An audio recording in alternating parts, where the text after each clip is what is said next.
بعد از این که عضوهای تایری بینن مرادف شهرام ایوالوشو حسین افومت ماهی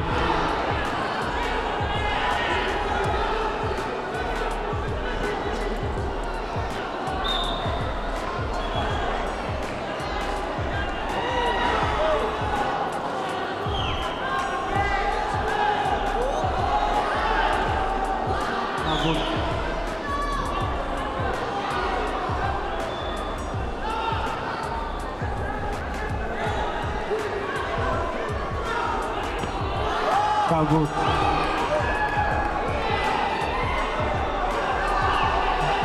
sefo kabut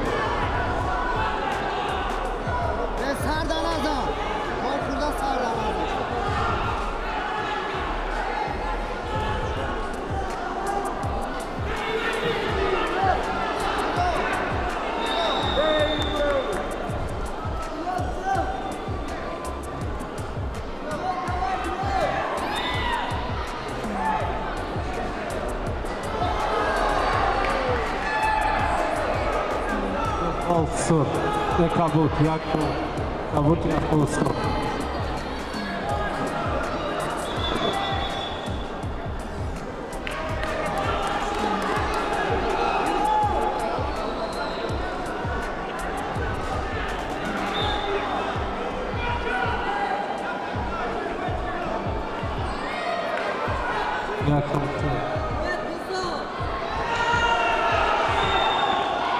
Jako kabut. Stop! Tatami dud stop! در این محاربه ورزشگر کنجی کبود بختیار سیروجی نارک غالب محاربه دانسته شد. یک خول کبود. Stop!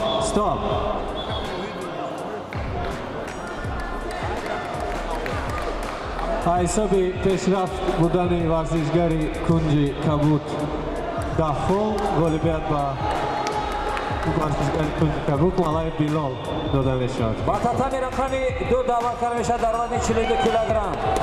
و میدان دعوت کرده میشد مرادف شهرام ایوالوشو حسین افومت ماهی غفور و ابوبکر کنجی کبود.